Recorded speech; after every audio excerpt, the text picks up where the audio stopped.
Je vous souhaite encore à toutes et à tous les bienvenus au refuge de vie. Amen. Prenez place dans la présence de Dieu. Amen. Ce matin, nous allons poursuivre le thème du dimanche dernier. Dimanche passé, nous avons parlé de comment faire pour activer ta foi et vivre le changement. Aujourd'hui, c'est la partie 2. Donc, nous allons parler de comment devons-nous faire pour activer notre foi et vivre le changement. Parce que nous avons vu que nous faisions beaucoup de choses. Nous faisons beaucoup de choses, nous nous connectons à beaucoup de programmes, nous allons prier, mais aujourd'hui, avec l'ère du numérique, personne ne peut dire qu'il n'a pas accès à la prière. Il y a des programmes de partout, 24 heures sur 24, si tu veux te connecter, tu as de quoi suivre la prière, te connecter à un temps de prière, et on voit que c'est de plus en plus. Il y a des personnes qui n'ont même plus de temps, alors qu'ils cuisinent, ils sont connectés à autant de prière, alors qu'ils sont en train de, je ne sais pas faire quoi, mais ils sont tout le temps connectés au temps de prière. À dire que maintenant, les gens priaient beaucoup plus qu'avant. Et pourtant, quand on voit avec la comparaison, je peux dire, on a l'impression qu'avant, les choses se passaient différemment qu'aujourd'hui. Aujourd'hui, c'est comme si c'est beaucoup plus compliqué. Et pourtant, aujourd'hui, on a accès à la prière à tout le temps, à tout moment. On peut se connecter. Il y a des programmes qui fonctionnent beaucoup plus que d'autres. Mais pourquoi ces programmes attirent beaucoup plus de monde? Parce qu'il y a des témoignages. Il y a des gens qui témoignent. Ah, moi, je me suis connecté à ce programme. J'ai vu ceci, j'ai vu cela. Et vu ces témoignages, ça attire encore plusieurs personnes. Plusieurs personnes vont encore se connecter parce que simplement, ils ont entendu parler. Mais pourquoi, malgré tout ça, c'est le constat qu'on avait fait, malgré tout ça, ça marche chez certains et pas chez d'autres? À dire que non, pourquoi chez un tel ça fonctionne et pour moi ça ne fonctionne pas. Moi j'ai des personnes qui m'ont fait des retours en disant oui, je me suis connecté à ça, j'avais la même situation, mais j'ai entendu le témoignage, je suis parti, mais pour cette personne ça n'a pas fonctionné. C'est là où il faut se poser des bonnes questions. Parce que quelle que soit l'onction de l'homme de Dieu qui fait ce programme, qui prie pour des personnes, tout dépend de ta foi. Même le Seigneur Jésus qui est le Seigneur Jésus, parce que quand on parle du Seigneur Jésus, tout le monde sait que c'est le Seigneur Jésus, il était tout puissant, il était capable de tout. Mais en tout, il disait qu'il te soit fait selon quoi? Ta foi. Qu'il te soit fait selon ta foi. Oui, moi je suis capable de tout, mais il te sera toujours fait selon ta foi. Donc, quels que soient ces programmes, quels que soient les moments de prière, quel que soit ce que tu peux faire avec Dieu, il faut toujours vérifier, checker, te dire, est-ce que j'ai ma foi? Parce que tout ce que je veux recevoir de Dieu, tout le changement que j'attends de Dieu dépendra de ma foi. Et ça ne changera pas, bien-aimé. Ça ne changera pas. Sauf si tu es inerte, tu n'as plus de décision, tu n'as plus de foi et que les gens prient pour toi. Mais tant que tu es conscient, il te faut activer ta foi. Est-ce que quelqu'un me suit? Il te faut activer ta foi. Et nous avons vu tout au début que Dieu lui-même, même il avait la foi. Donc quand il parle, il a la foi à Dieu. Quand il parle, on voit la chose se manifester. Parce qu'il a la foi et sa foi est active. C'est pas non, j'ai la foi, mais on ne voit pas. On voit le changement. Quand il parle, les choses se font. Ce qu'il dit, il sort de sa bouche, on voit la manifestation, on voit le changement. C'est que quelque part, si ça ne fonctionne pas chez nous, c'est qu'il y a quelque chose qui ne va pas. Et le dimanche dernier, nous avons parlé en long et en large de l'importance de parler. Devant une situation, tu dois parler. Devant un problème, il faut ouvrir ta bouche. Il ne faut pas que ta bouche soit fermée. Parce que Dieu, lui, il a parlé et les choses sont venues à manifestation. Amen. Mais pour ceux qui n'ont pas suivi, ils peuvent suivre la prédication du dimanche dernier. On ne va pas revenir sur ça, mais on va compléter ce qu'il faut. Parce que quelqu'un me dira, depuis que j'ai appris qu'il faut déclarer la parole, je passe mon temps à déclarer la parole. Mais pourquoi ça ne fonctionne pas? Je prends le verset biblique, je déclare la parole telle qu'on me l'a enseigné. Mais est-ce que cela suffit pour voir la manifestation? C'est là le point que nous allons ajouter aujourd'hui. Parce que pour que ta foi soit active, pour que tu sois capable de vivre le changement, c'est bien de parler. Mais avant de parler, tu dois voir. Parce que quand Dieu il parle, il appelle à l'existence. Est-ce que tu suis? Lui, il appelle à l'existence ce qui n'est pas encore visible aux yeux physiques. Mais il voit et il appelle. Tu ne peux pas appeler ce que tu ne vois pas. On va reprendre le passage qu'on a lu la dernière fois, Genèse 1, 2 à 3. La terre était informe et vide. Il y avait des ténèbres à la surface de l'abîme, et l'Esprit de Dieu se mouvait au-dessus des eaux. Dieu dit que la lumière soit, et la lumière fut. La terre était informe et vide. Alors que la terre était informe, alors que la terre était vide, alors qu'il y avait le tohu-bohu, il y avait le désordre, mais Dieu, lui, il voyait la lumière. Voilà pourquoi il dit que la lumière soit. Parce qu'il appelle la lumière. Lui, il avait déjà vu la lumière. Il voyait ce qu'il voulait. Il dit, je veux la lumière, je veux l'ordre, que l'ordre s'établisse. J'appelle cet ordre, j'appelle la lumière. Alors quand il parle, il appelle à l'existence ce qu'il a vu. Est-ce que quelqu'un me suit? Il n'a pas parlé dans le vide. Alors il ne suffit pas de dire, j'ai proclamé, j'ai déclaré. Non. Est-ce que tu vois ce que tu es en train de déclarer? Est-ce que tu sais ce que c'est la lumière? Lui, il a vu. Il s'est dit, bon, il faut la lumière, il faut ceci. Alors, il faisait qu'appeler. Vous verrez dans toute la création. Il appelait et les choses arrivaient. Mais parce qu'il avait programmé cela, parce que c'était déjà visible pour lui, parce que c'était déjà disponible, il ne faisait qu'appeler ce qui existait déjà. Ça existait dans le monde invisible, mais ça existait déjà. Est-ce que tu suis? Ça existait déjà. Donc quand il appelle, il ne fait que faire venir ce qui existe. Si on pouvait dire création, même c'est manifestation. Parce que les choses étaient déjà là. Est-ce que quelqu'un suit? Les choses étaient déjà là. Bien, mais tu ne peux pas appeler à l'existence ce que tu ne vois pas. Tu ne peux pas. Tu as beau dire, oh, je déclare la santé dans mon corps. Si tu ne sais pas voir un corps en bonne santé, tu ne peux pas manifester la bonne santé. Voilà pourquoi quand tu as le corps malade et que tu es en train de prier pour être en bonne santé, bien, mais commence à te voir déjà en bonne santé. N'oublie pas la foi, la ferme assurance des choses qu'on espère, la démonstration de celles qu'on ne voit pas. Tu démontres déjà, parce que tu as la ferme assurance, tu espères être en bonne santé, alors commence à démontrer une vie d'une personne qui est en bonne santé.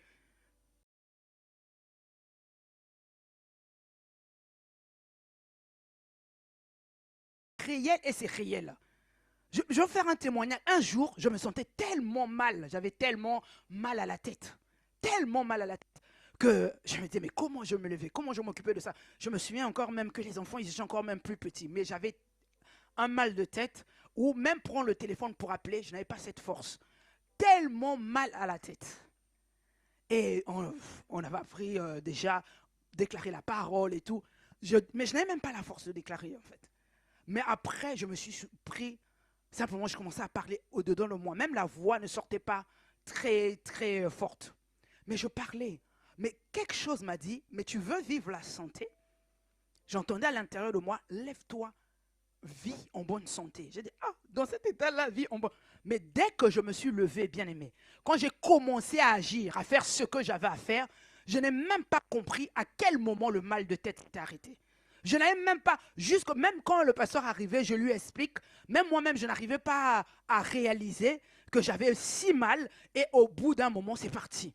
Mais c'est parti pendant que je me suis occupé à faire des choses que je devais faire en ce temps-là. Je devais m'occuper, je ne sais pas si de la cuisine ou quoi, mais je devais me faire cela. Et bien aimé, je n'ai pas compris à quel moment, si je peux dire de telle heure à telle, je ne peux même pas savoir. Mais je sais seulement que je me suis senti bien. Mais si j'étais resté couché, je parie qu'il allait venir me trouver encore couché en disant, ah, on va prier. Mais ce jour-là, j'ai déclaré, j'ai dit, je déclare la santé dans mon corps. Je crois que par les meurtrissures de Jésus, j'ai été guéri. Alors mon corps est en bonne santé. Mais quand je termine, bien, j'entends la voix me dire, tu es en bonne santé, lève-toi. Je dis, ok, je suis en bonne santé, mais je n'étais pas encore en bonne santé. En fait, je me sentais encore mal. Mais comme j'ai déclaré que je suis en bonne santé, pour attirer la bonne santé, je devais vivre comme une personne en bonne santé. Est-ce que quelqu'un suit? Et c'est là, à partir de là, que la bonne santé s'est manifestée. Il y a des témoignages, il y a tant d'autres. Tu ne peux pas prendre ce que tu ne vois pas. Jérémie 1, versets 11 à 12. La parole de l'Éternel me fut adressée en ces mots. Que vois-tu, Jérémie? Je répondis, je vois une branche d'amandier. On peut s'arrêter encore là. Blablabla. Le premier verset. La parole de l'Éternel me fut adressée en ces mots. Que vois-tu, Jérémie? Je répondis, je vois une branche d'amandier. Que vois-tu? On connaît souvent le verset 12. Prends le 12. Non, 2, 12. La suite.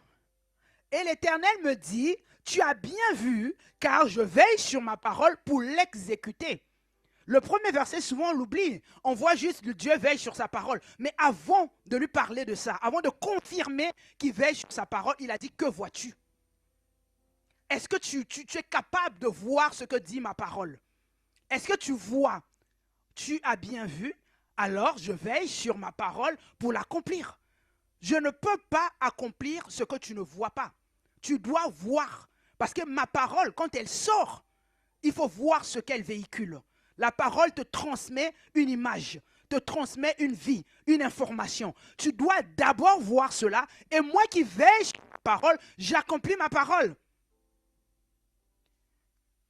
Si c'est l'exemple que le pasteur nous donnait souvent, si on te dit pomme, quand on dit pomme, tout le monde voit une pomme. Quand je dis pomme, même si tu as vu une pomme verte, jaune, rouge, tout ce que tu veux, mais tu vois une pomme. Parce que simplement, tu m'as entendu parler. J'ai dit pomme, alors toi, dans ta tête, tu dis, tu sais, tu connais la pomme, tu vois une pomme. Mais si moi, je te parle dans ma langue, que tu ne comprends pas, tu n'es pas capable de voir ce dont je parle.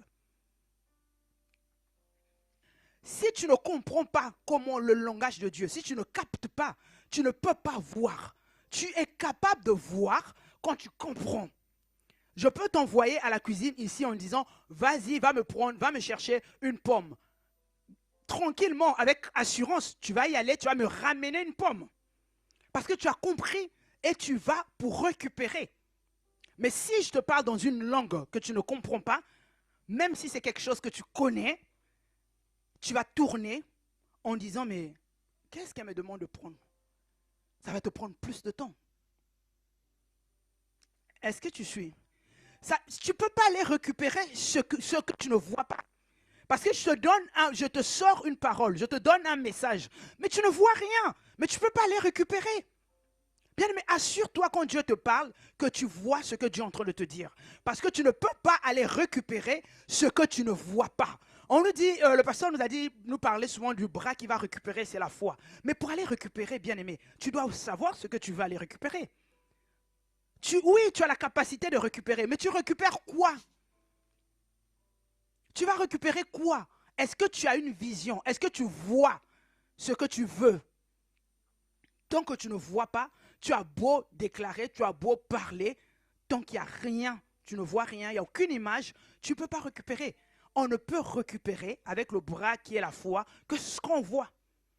Je sais ce que je veux, je récupère ce que je veux. Et nous l'avons vu, nous avons tellement d'exemples dans la Bible. On va prendre dans Nombre 13. Nombre 13, on va faire de la lecture. Bon, c'était les premières personnes, les espions que Moïse avait envoyés pour aller explorer la terre promise. Il y a tellement de lectures, je vous mets dans le contexte. Et ils arrivent et ils décrivèrent devant les enfants d'Israël le pays qu'ils avaient exploré. Ils dirent, le pays que nous avons parcouru pour l'explorer est un pays qui dévore ses habitants. Tout ce que nous y avons vu sont des hommes d'une haute taille. Et nous y avons vu les géants, enfants d'Anak, de la race des géants. Nous étions à nos yeux et aux leurs comme des sauterelles. La suite, on va prendre le 14. 14.2. Tous les enfants d'Israël murmurèrent contre Moïse et Aaron. Et toute l'assemblée leur dit que nous sommes-nous morts dans le pays d'Égypte ou que nous sommes-nous morts dans ce désert? Pourquoi l'Éternel nous fait-il aller dans ce pays où nous tomberons par l'épée, où nos femmes et nos petits-enfants deviendront une proie? Ne vaut-il pas mieux pour nous retourner en Égypte? Et ils se dirent l'un à l'autre, nommons un chef et retournons en Égypte. Moïse et Aaron tombèrent sur leur visage en présence de toute l'assemblée réunie des enfants d'Israël.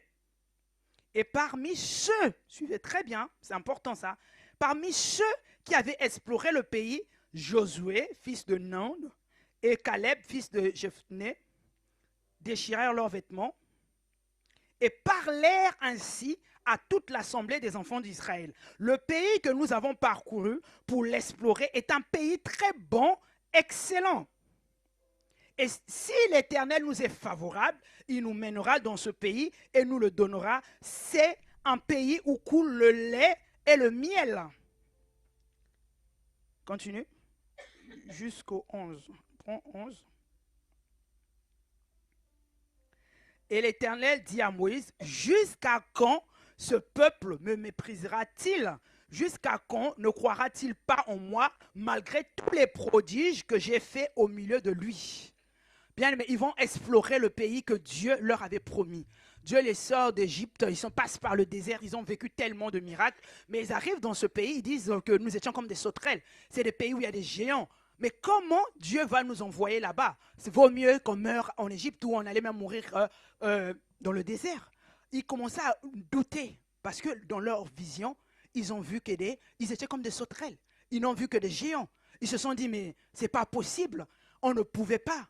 Mais on parle de Josué. Donc Josué avec Caleb, il y avait Josué.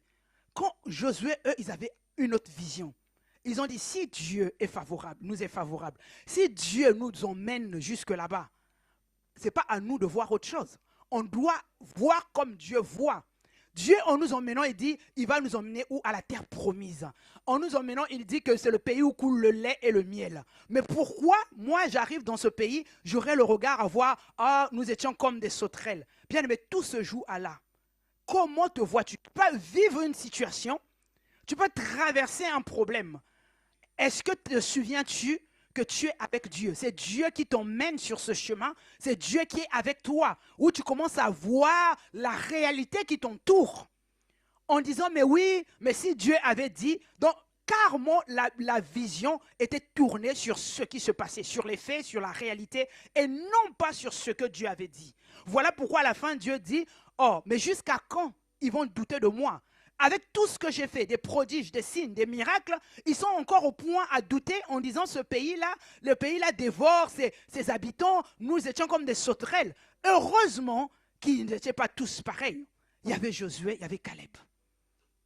Et si tu connais l'histoire, tu lis Josué, tu vois que c'est à lui que Dieu confie la mission de continuer la mission. Parce que Moïse était décédé. Pourquoi lui? Parce que Dieu a vu sa mentalité n'était pas comme les autres. Dieu a vu que lui, il avait une vision autre que les autres. Lui, il ne voyait pas ce que comme les autres voyaient, mais il voyait ce que Dieu avait dit. Il avait calé sa vision sur la parole de Dieu. Si Dieu nous a dit qu'il nous emmène à la terre promise, ce n'est pas à nous de nous remettre tout en question. Il s'est accroché à ça. Dieu en cherchant quelqu'un, il a qualifié lui. Parce qu'il dit la mentalité que tu as m'intéresse. Je sais qu'avec toi, je peux faire des exploits. Parce que pour que même Dieu fasse des exploits avec toi, bien-aimé, il faut une manière de voir les choses. Il faut une mentalité. Dieu ne peut pas travailler et faire des exploits avec toi si tu gardes la mentalité de oh, je ne sais pas, des plaintes, des inquiétudes, de doutes. Tu ne peux, non. Ceux qui étaient dans ce cas-là ont été tous disqualifiés. Et Josué a été qualifié. Pourquoi? Vous avez entendu son langage à lui? Il a dit le pays est bon, il est excellent. Ils sont tous allés voir le même pays. Bien aimé, c'est pourquoi pour la même situation, on ne vit pas tous les mêmes réactions. Parce que comment toi tu vois la situation? Avec quel regard vois-tu la situation? Quelle est ta vision sur ce que tu traverses, sur ce que tu vis sur la situation? C'est là qui fait toute la différence. Il y a une personne, oui, qui se connecte aussi au temps de prière comme toi, mais la personne vit le miracle. Toi, tu te connectes à ce temps de prière où tu viens prier ici, les autres sont en train de témoigner, tu te dis, oh, est-ce que c'est vrai? Oui, c'est vrai.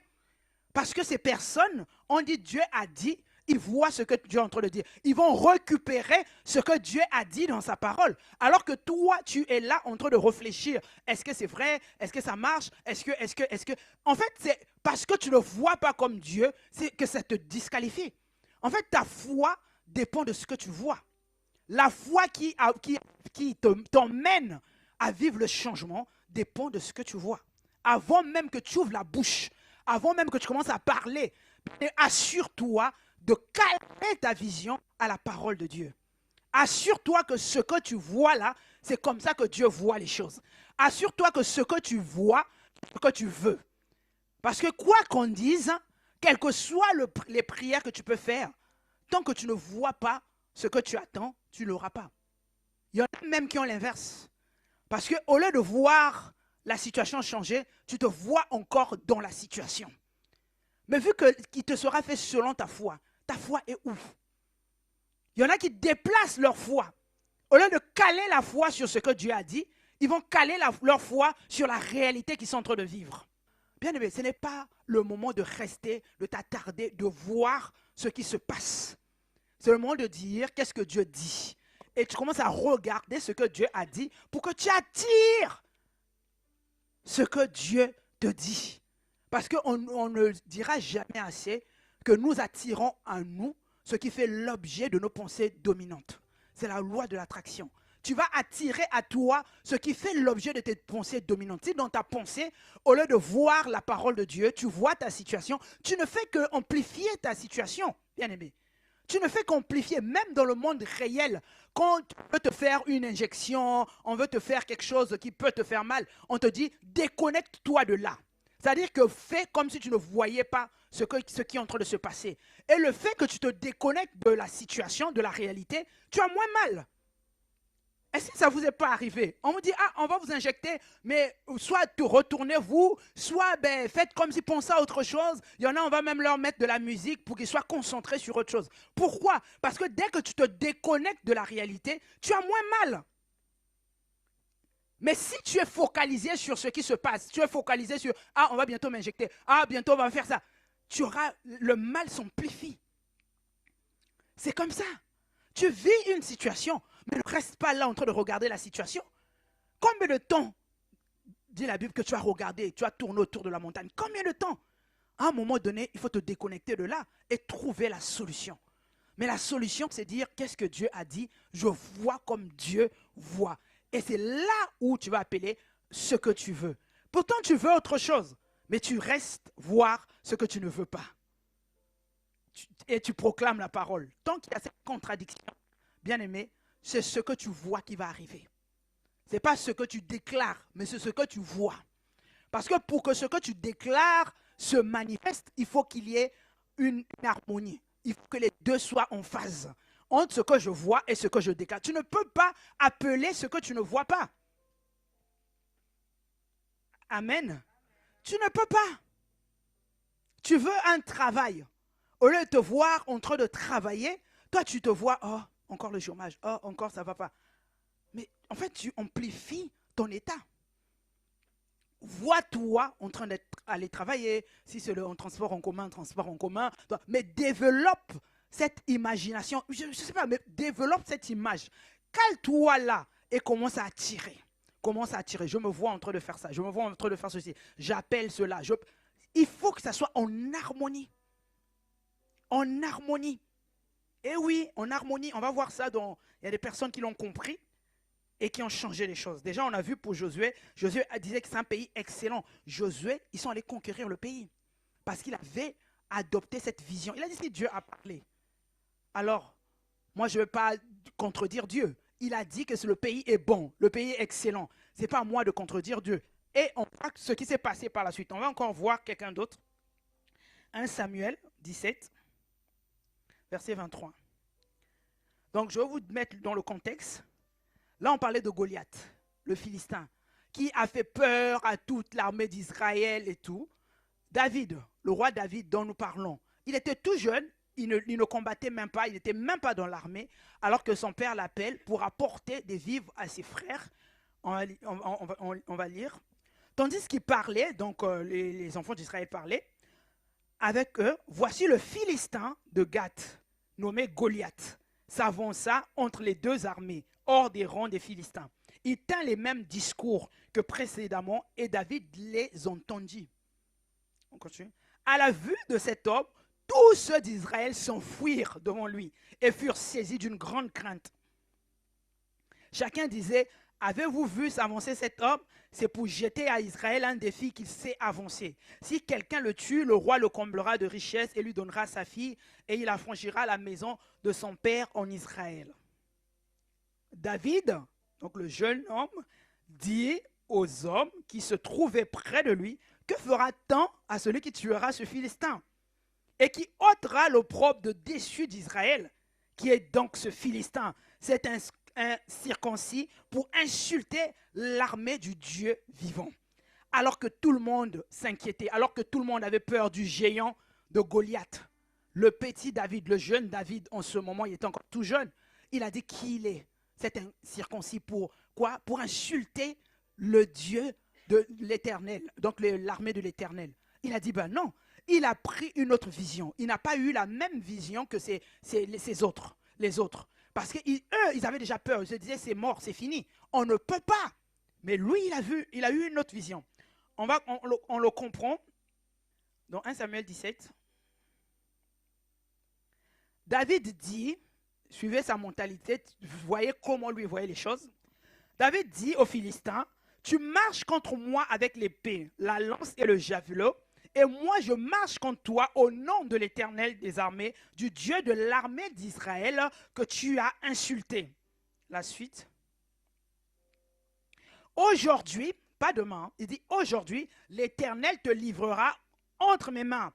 Je t'abattrai et je te couperai la tête. Aujourd'hui, je donnerai les cadavres du camp des Philistins aux oiseaux du ciel et aux animaux de la terre. Et toute la terre saura qu'Israël a un Dieu. Oui. Et toute cette multitude saura que ce n'est ni par l'épée, ni par la lance que l'Éternel sauve, car la victoire appartient à l'Éternel et il vous livre entre nos mains. Est-ce que vous voyez son langage? Alors que tout le monde avait peur, alors que tout le monde se disait, c'est pas possible. Mais lui, il a dit, je ne viens pas en mon nom, je ne viens pas avec ma force, mais je viens au nom de l'Éternel des armées. Toi, tu es peut-être costaud, toi, tu es peut-être gaillard, tu as tout ce qu'il faut, mais moi, je ne viens pas avec ça. Pourquoi? Parce qu'il avait foi en Dieu. Parce qu'il s'est dit, non, je ne vais pas arrêter mon regard sur ce que la réalité me dit. Oui, il est costaud, oui, il est grand, mais lui, il vient comment? Mais moi, j'ai un Dieu, j'ai l'Éternel des armées. Je ne peux pas m'arrêter comme les autres, je ne peux pas fuir, alors qu'il n'était même pas prévu à faire la guerre, alors qu'il n'était même pas qualifié à faire la guerre. Mais il a eu une vision autre, il a vu autre chose. Alors que les autres s'arrêtaient sur la taille de Goliath et toutes les peurs que Goliath pouvait faire. Mais lui, il a dit non. Aujourd'hui même, l'Éternel va te livrer entre nos mains. Aujourd'hui, il avait une foi que tu peux te dire, mais ce n'est pas possible. Et quand il parlait comme ça, bien aimé, ça démontre vraiment qu'il avait la foi. Parce que démonstration de ce que tu ne vois pas. Il n'avait pas encore tué Goliath. Il n'avait encore rien fait. Il ne s'était même pas encore battu. Mais il confirme. Il n'a pas dit d'à peu près, oui, peut-être que non. Il était certain qu'aujourd'hui même, Dieu va te livrer entre mes mains. Parce que toi, tu viens avec la lance et l'épée. Mais tu verras que le Dieu que moi je sers, le Dieu que moi je connais, il ne fonctionne pas avec toutes ces choses-là. Parce qu'il est l'Éternel des armées. Amen. Bien, mais cela arrive dans nos vies. En lisant comme ça, tu peux te dire, oui, mais David, mais non. Mais d'où il tient ça? Parce qu'il connaissait ce Dieu-là. Il dit, mais comment toute une armée d'Israël, même le roi, a peur de Goliath? Mais lui, il dit, mais non, moi, je ne m'aligne pas à leur manière de faire. Moi, je vois le Dieu qui est capable de faire. Est-ce que quelqu'un me suit? Je ne m'aligne pas à ça. Si on s'aligne, nous tous, tout le monde fouillait. Tout le monde se disait, mais comment on va faire? Même je vois encore dans d'autres passages, même ses frères l'ont traité de prétentieux. Tu penses que toi, tu es capable de faire quoi? Lui, il a dit, mais il sait que Dieu est capable de faire. Il ne venait pas en son propre nom, mais il est venu au nom de l'Éternel, il a dit. C'est la même chose, bien-aimé. Tu peux avoir une sorte de montagne. Tu te dis, la situation là est compliquée. Mais tout dépendra sur qui tu mets ta confiance. Tout dépend de ça. Le regard que tu auras de la situation dépend de ta confiance en Dieu. Parce que si la parole de Dieu te dit que tout va bien et que toi tu vis les difficultés, est-ce que tu vas t'arrêter à regarder les difficultés ou tu vas t'accrocher à ce que Dieu t'a dit? C'est là qu'il y a toute la différence. David a emmené cette victoire parce qu'il avait déjà vu la victoire. Amen. Il avait déjà vu la victoire. La victoire, après, par la suite, on ne va pas tout lire, mais à la suite, il a battu Goliath, il a tué Goliath, il a fait tout ce qu'il avait déclaré, c'est fait. Mais il n'a fait qu'appeler ce qu'il voyait. Il disait, si je me place au nom de l'Éternel, je sais qu'il va faire quoi? Il va te donner aujourd'hui même. Il te livre entre nos mains. Il n'a pas dit demain, il n'a pas douté. Voilà pourquoi avant de déclarer, avant de parler, rassure-toi qu'il n'y a aucun doute. Il dit, si quelqu'un dit à cette montagne, ôte-toi de là, jette-toi dans la mer, s'il n'a aucun doute dans son cœur et croit que ce qu'il dit va s'accomplir, il le verra s'accomplir. Mais si à l'intérieur de toi tu doutes, tu ne vois pas. Les autres, ils voyaient quoi? Le Goliath qui fait peur à toute l'armée. Lui, ça l'a indigné en disant quoi? Qui il est cet incirconcis? Qui ose défier l'armée de l'Éternel? Est-ce qu'il sait à qui il a affaire? Alors qu'il vient avec la lance, il vient avec l'épée. Moi, je viens au nom de l'Éternel des armées. Bien aimé, c'est ça, c'est l'attitude. Il a vu la victoire, il a eu la victoire. Est-ce que dans tes défis, est-ce que dans tes situations, tu vois la victoire ou tu vois la réalité que tu vis? Parce que pour attirer la victoire, pour appeler la victoire, tu dois déjà voir la victoire.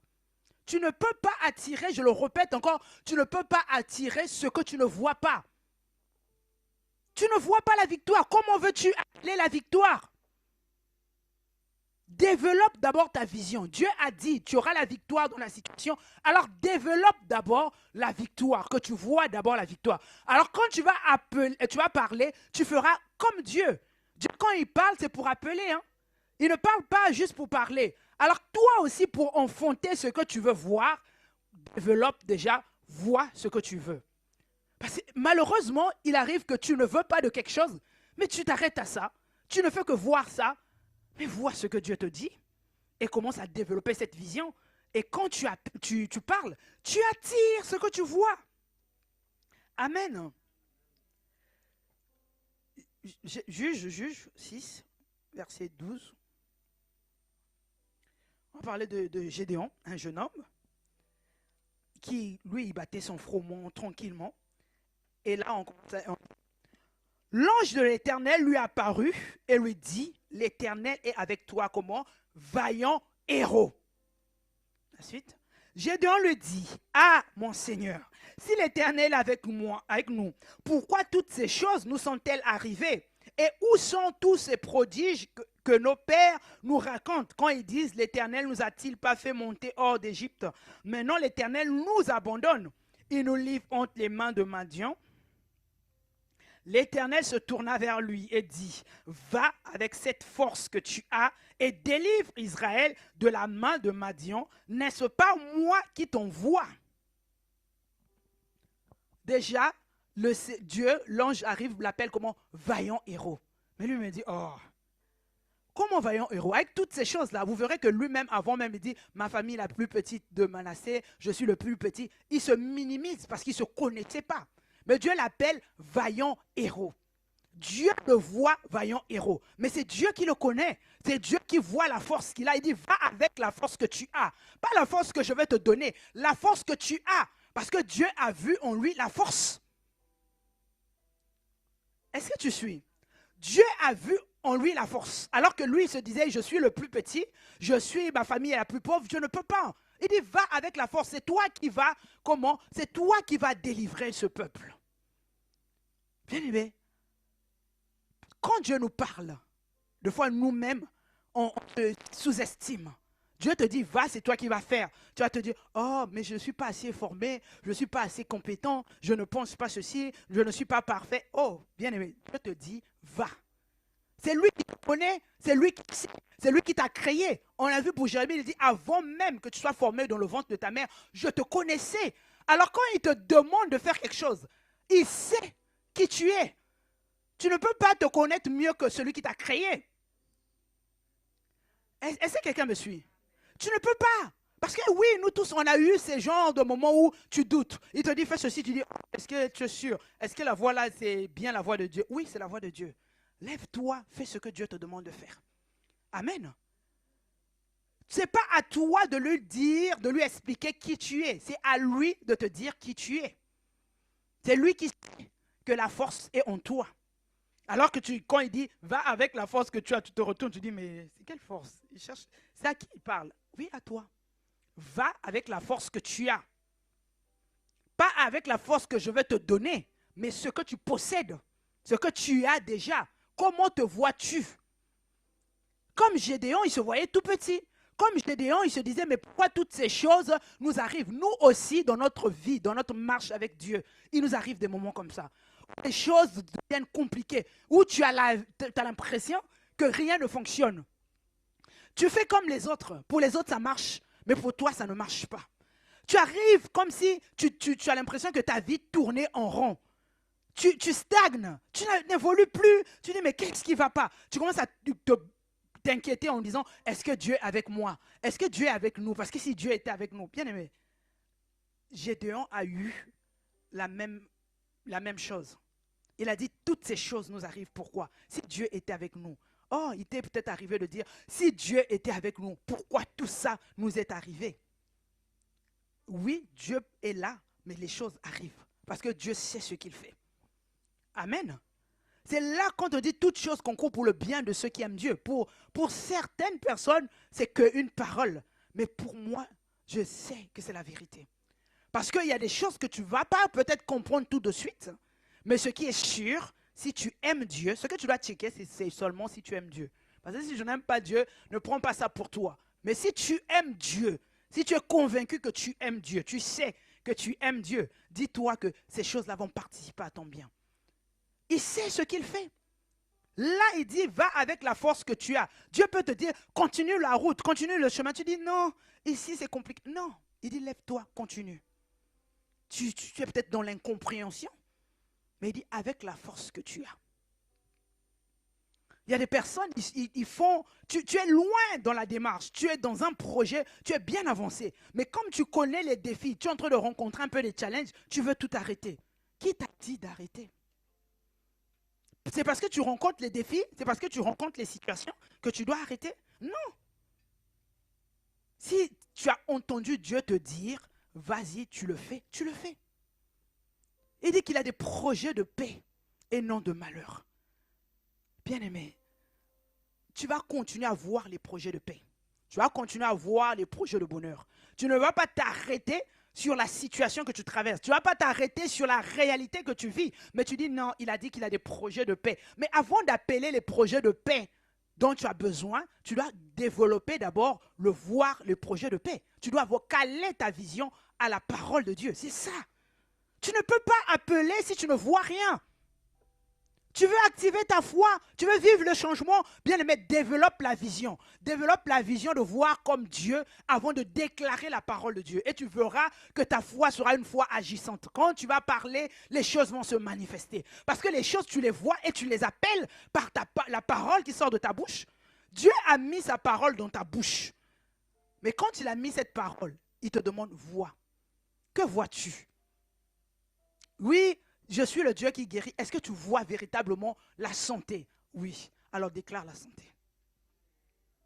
Je suis le Dieu qui pourvoit. Est-ce que tu vois véritablement ce que je fais? Ok. Alors déclare que l'Éternel est mon berger, je ne manquerai de rien. Mais là, tu ne vois pas ta réalité en disant, ah là encore c'est chaud, ah le compte est encore au rouge, bon comment je vais faire? Bien aimé, tu dis, l'Éternel est mon berger, je ne manquerai de rien. Mais tu te vois dans l'abondance. Tu te vois avec quelque chose. Mais si je vois vide, mais tu vas attirer quoi? Le vide. Est-ce que quelqu'un me suit?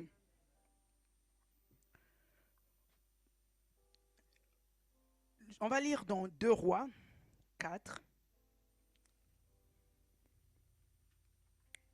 Le contexte, je vais vous mettre aussi le contexte. C'est une femme qui n'enfantait pas et qui a rencontré Élisée. il a prophétisé sur elle. La femme, elle devint enceinte. Donc on commence là. Cette femme devint enceinte et elle enfanta un fils à la même époque. Parce que le prophète lui avait dit, à la même époque, elle portera un fils. Et à la même époque, l'année suivante, comme Élisée lui avait dit. L'enfant grandit et un jour qu'il était allé trouver son père vers les moissonneurs, il dit à son père, ma tête, ma tête. Donc l'enfant se plaint de la tête. Le père dit à son serviteur, porte-le à sa mère. Le serviteur l'emporta et l'amena à sa mère. Et l'enfant resta sur les genoux de sa mère jusqu'à midi, puis il mourut. Elle monta, le coucha sur le lit de l'homme de Dieu, ferma la porte sur lui et sortit. Elle appela son mari et dit, envoie-moi, je te prie, un des serviteurs et une des ânesses. Je vais aller en hâte vers l'homme de Dieu et je reviendrai. Et il dit, donc son mari lui dit, pourquoi veux-tu aller aujourd'hui vers lui? Ce n'est ni nouvelle lune, ni sabbat. Elle répondit, tout va bien. Est-ce que tout allait bien? Elle a perdu son enfant quand même. Hein? Son enfant est décédé. C'est pas, voilà, son enfant est décédé. Mais elle s'est souvenue que cet enfant, c'est Dieu qui me l'a donné. Je ne l'ai pas cherché. Vous allez voir sur la suite. On va quand même lire la suite pour voir. Je vais retourner vers Dieu pour lui parler de la situation. Alors que son mari lui posait la question, mais tu vas aller voir l'homme de Dieu. Ce n'est même pas nouvelle lune, il n'y a rien, ce n'est pas sabbat, rien de spécial. Qu'est-ce que tu es en train de faire? Il dit, tout va bien. Parce que dans sa vision, elle voyait tout va bien. Est-ce que quelqu'un me suit? Après, l'enfant a été ressuscité. Mais déjà, c'est l'état d'esprit. Si c'était d'autres personnes avec les émotions, elle hurlait déjà, son mari allait entendre qu'elle entend pleurer, ah, mon enfant est parti et tout. Mais elle a dit non, elle a pris son calme. Elle a dit de la même manière qu'il me l'a donné, il va me le retourner. Et quand on lui pose la question, elle dit tout va bien. Toi, dans les situations, quand c'est compliqué, quelle est ta réponse? Ta réponse, c'est la réalité. Oh, ça va pas. Ces temps-ci, c'est compliqué. Mais quand tu dis compliqué, bien aimé, que veux-tu attirer? Tu attires le compliqué. C'est compliqué, c'est difficile, c'est chaud. C'est des mots, c'est mort. C'est mort. Eh oui. On dit, mais comment pour le projet et tout? Est-ce que tu es toujours en recherche de ce que tu recherchais? Peut-être tu veux changer de travail, tu veux accéder à un autre poste. Tu dis, oh, c'est trop compliqué. Bien aimé, ça serait compliqué. Parce que tu vois et tu présentes le compliqué. Tu vas tirer quoi? C'est compliqué. Il faut te dire, tout va bien. Tout va bien. Parce que je sais et que je sais que Dieu a dit qu'il bénit les œuvres de mes mains. S'il bénit les œuvres de mes mains, c'est que moi, je dois être en train d'œuvrer, en train de travailler. Il dit le précieux trésor d'un homme, c'est son activité. C'est son activité. Alors moi, je me vois en activité. Parce que pour Dieu, il apprécie que je travaille. Si je ne travaille pas, il bénit comment les œuvres de mes mains. Donc il y a des paroles que toi, tu dois prendre en disant, il n'y a pas de raison. Je me vois en activité. Je me vois en train de travailler. Et j'attirerai le travail. Bien aimé, j'attirerai le travail. Mais si je vois juste le chaos, là, les situations que je traverse, oui, toi, on te pose même la question, mais ça en est où? Ça avance. Ah, c'est compliqué. Tu vas attirer, c'est compliqué. Malheureusement, même si tu dis, je déclare que Dieu me donne le travail, à côté, tu dis, ah, c'est compliqué. C'est que ta vision est limitée à la réalité et non pas à la parole de Dieu. Que Dieu dit par rapport à la situation. Tu attends un enfant, tu es marié, tu attends encore les enfants, tu ne les as pas encore. Qu'est-ce que Dieu dit? Vois-toi, mère, porteuse de vie, en train de t'occuper des enfants. Tu vas attirer les enfants. Prends même le temps de prendre les enfants de tes sœurs et tout. Occupe-toi des autres enfants. Sois en plein, vis la vie de mère et tu vas attirer les enfants. Mais si tu es là, tu dis, oui, moi, c'est compliqué. Même toucher un enfant, tu ne sais pas toucher un enfant. Après j'ai une sœur tellement zélée, elle a écouté ce genre de message. Elle dit, ah, là, moi, je suis allée regarder mon alliance. Je suis allée regarder ma robe. J'ai dit, hé! En tout cas, jusqu'à ce que je pense qu'elle ait même acheté la robe. Parce que j'ai dit, mais toi, la robe de mariage, mais elle n'avait ni fiancé, ni prétendant, ni demandeur de, je ne sais pas, rien. Je vous assure, elle a dit, ah, mais il faut l'embano, il faut récupérer. C'est la foi. Mais elle s'est mariée. Elle s'est mariée par la suite. Mais quand elle témoigne, je t'assure qu'au début, quand elle nous témoigne, elle n'était même pas encore mariée. Et ce que je dis à la fin, tu me dis, c'est qui? Je te donnerai son nom. Tu la connais même. Elle est partie. Elle allait elle-même faire. Je dis, les lèches vitrines. Non, non, non. Je suis rentrée. Je fais des essayages. Mais souvent, quand tu vas comme ça dans les magasins de robes de mariée, quand tu fais les essayages, on te demande, et la date? C'est pour quand? Elle n'avait ni prétendant, ni fiancé, ni rien. Et la date, c'est pour quand? Elle dit, oh, elle dit, c'est bientôt. Mais bon, les gens se sont dit, bon, peut-être qu'elle est plus, elle ne veut pas donner sa date. Mais elle dit, ouais, ça m'ira bien. Elle dit, mais ça, là. Donc, elle a fait tous les essais. Parce qu'elle s'est dit, je dois me voir déjà en train de me marier. C'est bon. Parce qu'elle voit, regardez ma situation là, pas de prétendant. Je me suis assez lamenté sur ma situation.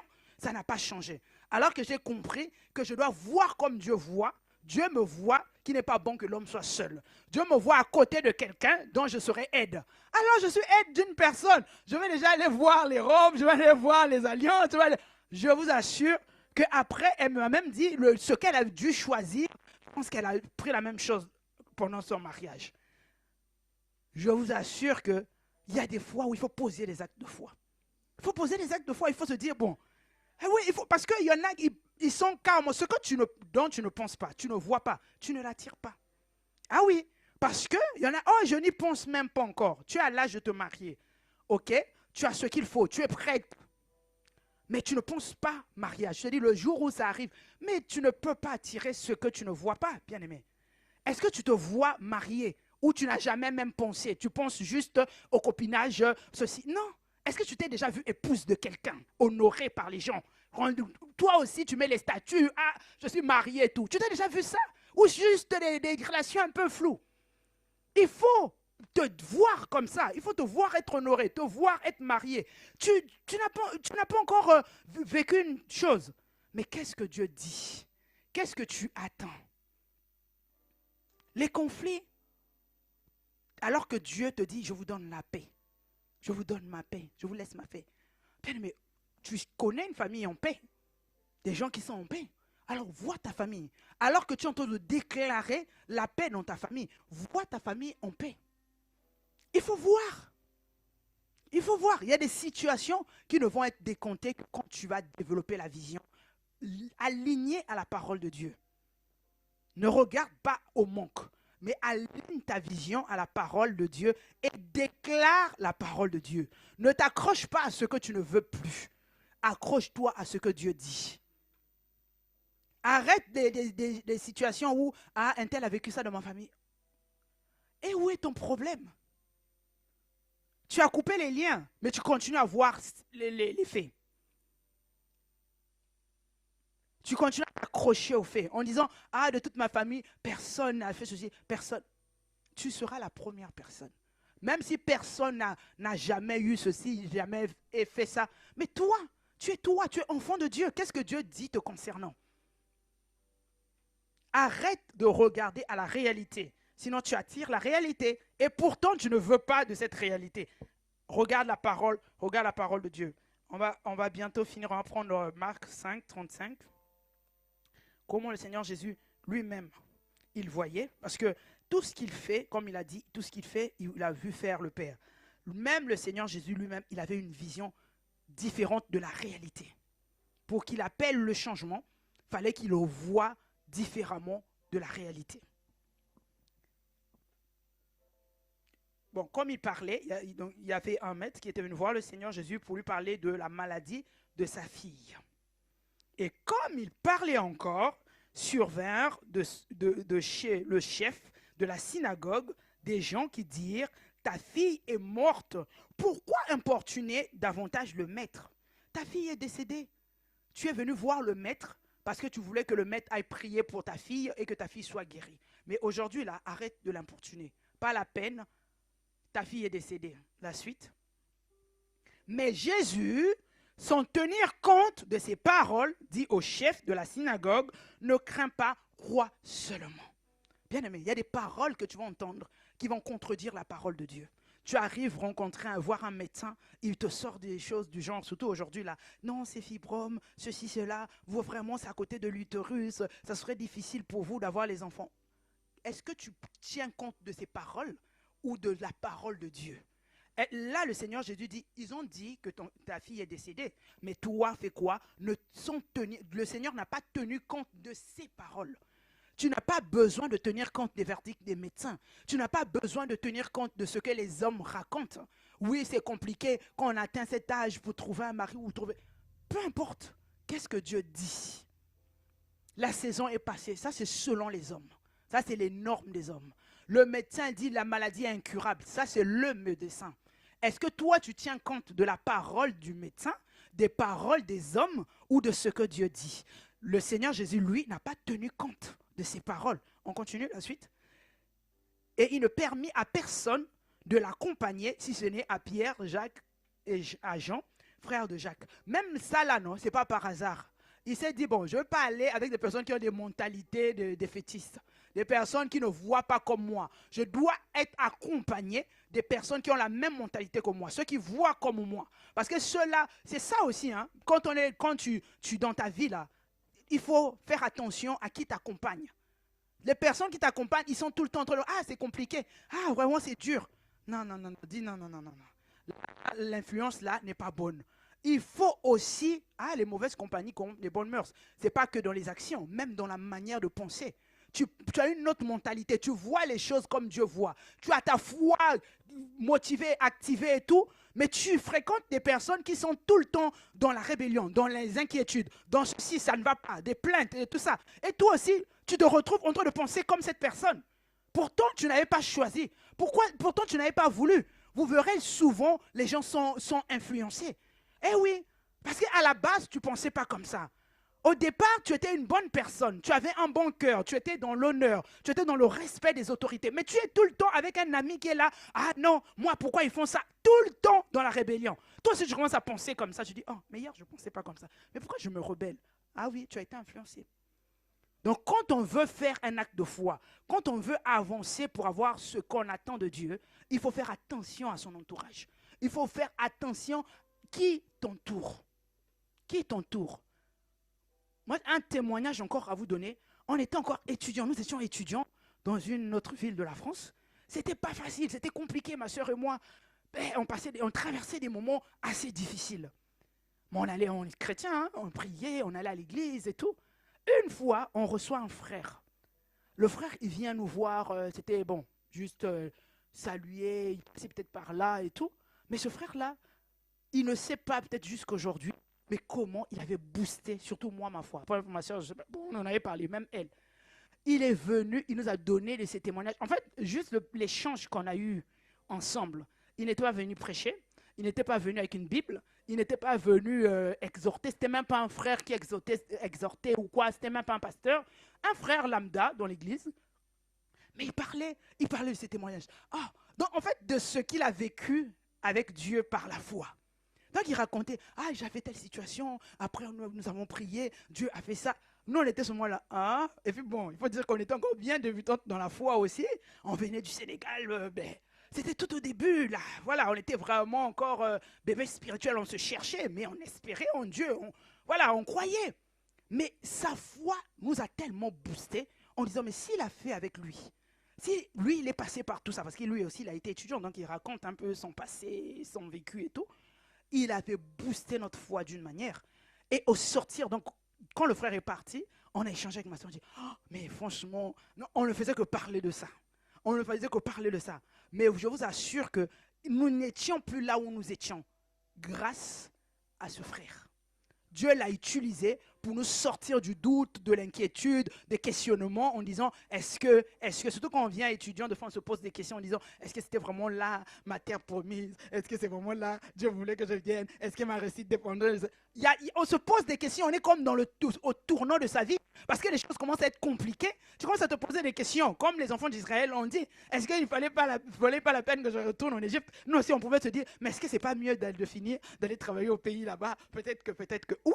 Tu dis, là-bas j'étais bien, on était tranquille, on avait tout ce qu'on voulait, mais qu'est-ce qu'on vient faire ici? C'est des questions qui arrivent. Eh oui, Tu regardes, tu dis, mais pourquoi je souffre ici, là, alors que là-bas, je suis bien? Mais il est venu, il ne savait peut-être pas, mais il parlait, il témoignait. Ah, quand je suis arrivé ici, ah, ceci, cela. Nous, quand il est sorti, on dit, bon, voilà, la personne que Dieu a envoyée pour nous booster. Bien aimé, on a besoin des gens comme ça. Amen. Tu traverses les moments difficiles, on a besoin des gens comme ça. Quand tu t'attends à Dieu, prends les personnes, entoure-toi des hommes de foi, des femmes de foi. Ils vont booster ta foi. La foi se contamine. La foi se contamine, bien-aimé. La foi se contamine. Tu vois les personnes qui vivent les espoirs avec Dieu, des personnes qui n'abandonnent pas, les personnes qui s'accrochent quoi qu'il arrive, des endurants dans les épreuves. Tu dis, voici la personne qu'il me faut. Mais les personnes qui vont te dire, ah, tu sais, bon, on va seulement prier, hein, mais c'est compliqué. Tu dis, hey, là, non, je n'ai pas besoin d'entendre ça. J'ai assez pleuré, bon, pleure en plus là, non. Bon, dis-moi une parole, quelque chose qui va aider quand même. Tu vois. Donc, c'est comme ça. Et là, le Seigneur Jésus trie des personnes, alors qu'ils étaient 12. Il dit non, pas tout le monde. Parce que toi, si je t'emmène là-bas, tu vas aller pleurer là-bas. Parce qu'on voit la suite de ce qui se passe. Ils arrivèrent à la maison du chef de la synagogue, où Jésus vit une foule bruyante et des gens qui pleuraient et poussaient des grands cris. Il entra et il leur dit, pourquoi faites-vous du bruit et pourquoi pleurez-vous? L'enfant n'est pas morte, mais elle dort. Est-ce que vous voyez? Elle a dit, bon, toi, Matthieu, Marc, si tu emmènes, tu vas aller pleurer là-bas. Je sais, tel que je te connais dans tes émotions, c'est possible. Le Seigneur pouvait dire, mais je n'emmène pas tout le monde. Je prends les personnes qui vont être capables de voir comme moi je vois, de ne pas s'arrêter à la réalité. La réalité était que l'enfant était décédé. C'était vrai. Puisque les gens tombaient, criaient, poussaient des cris, pleuraient comme ça se passe dans tout le deuil. Mais lui, il vient, il dit, mais pourquoi vous pleurez? Pourquoi vous criez? L'enfant n'est pas mort, l'enfant dort. Est-ce que l'enfant dormait? Non. La réalité, l'enfant était décédé. Est-ce que quelqu'un suit?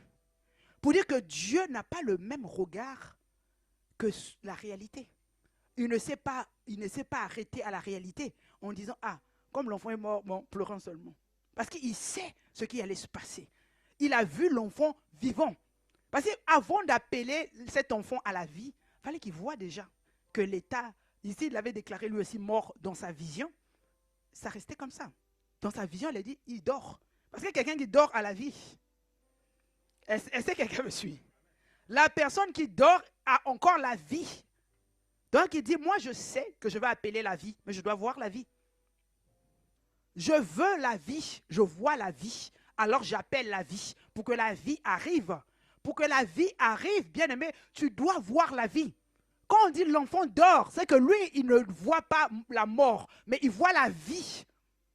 Voilà pourquoi, qu'est-ce qu'il fait? Il va appeler la vie, puisqu'il sait qu'il est venu pour apporter la vie. Donc il dit, là, moi, je le déclare, il dort. Parce que tant qu'une personne dort, il y a la vie dans son corps. Et il a appelé la vie. Est-ce que quelqu'un suit? Quelle est cette situation? Pour toi, tu as déjà clarifié, tu as déjà mis de côté, tu t'es dit, c'est mort. Quelle est cette situation? Est-ce que tu vois que c'est mort? Si tu continues à voir la mort, bien aimé, tu ne peux pas appeler la vie. Tu as beau appeler la vie, tu as beau parler, non, la parole est esprit et vie. Oh, mais alors que toi, tu vois la mort, tu ne peux pas appeler la vie. Tu ne peux pas manifester la vie. Tu ne peux pas activer ta foi et voir le changement tant que tu continues à voir la mort.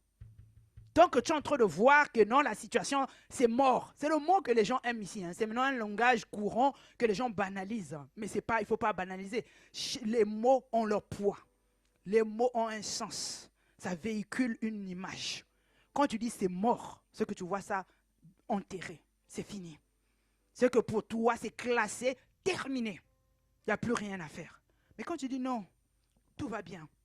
Je déclare la vie parce que je vois la vie dans ce projet. Parce que je vois la vie dans cette situation. Parce que je vois la vie et j'appelle la vie. Et tu verras que la vie arrive. Bien, mais activer ta foi, c'est voir comme Dieu voit. Tu as vu comment Jésus voit les choses? Tu vois comment Jésus voit les choses? Quand il voit comme ça, il ne peut qu'appeler ce qu'il voit. Il appelle ce qu'il voit. Mais nous, on veut déclarer la parole et puis on se plaint. Ah non, depuis qu'on m'a dit, il faut parler, il faut déclarer. Je appelle, je déclare. Je dis non. Non, non, non, non. Là, on ne parle pas de parler juste pour parler. On ne parle pas de parler dans le vide. On parle de quand tu prends la parole de Dieu, tu crois en cette parole, tu dois développer, générer l'image liée à ce que tu veux, à cette parole, liée à cette parole. Et quand tu appelles, tu n'appelles que ce que tu as vu. Quand tu déclares, quand tu parles en fonction de ce que tu as développé comme image liée à cette parole. Qui t'a dit que c'est fini? Pourquoi tu dis que c'est fini? Alors que aussi longtemps que tu verras fini, terminé, tu n'auras rien. Alors que tu veux appeler le changement, mais comme toi tu vois que c'est fini, que veux-tu avoir? C'est fini. Est-ce que quelqu'un me suit? C'est fini, il n'y a plus rien à faire. Ben, il n'y a plus rien à faire. Tu vas appeler, plus rien à faire. C'est fini. Toi, tu dis non, c'est pas terminé. Ce n'est pas la fin. Tant qu'il n'a pas dit son dernier mot, mon Rédempteur est vivant. Il se lèvera. Il se lèvera le dernier. Je le sais, je suis convaincu. Je sais qu'il a des projets de paix. Donc, quelle que soit la difficulté que tu traverses, tant que ta vision est calée à la parole de Dieu, tu appelles ce que Dieu dit dans sa parole. Mais il ne suffit pas seulement de dire, mais c'est de voir avant de parler. Amen. Donc si tu as compris comment véritablement activer ta foi et vivre le changement, bien aimé, tu dois d'abord voir comme Dieu voit. Ta vision doit être alignée à la parole de Dieu et tu vas déclarer la parole. On l'a vu, la première partie, c'est vraiment l'importance de déclarer la parole. Aujourd'hui, cela a l'importance de la vision, de voir comme Dieu voit. Les deux ensemble, tu verras que ta foi sera une foi agissante, que tu seras toi aussi capable d'appeler à l'existence ce que les yeux n'ont pas encore vu. Parce que toi, tu sais que c'est disponible. Parce que toi, tu sais que c'est réel et tu vois déjà comme Dieu voit. Amen. Est-ce que nous pouvons encore acclamer le Seigneur pour sa parole? Amen, amen, amen.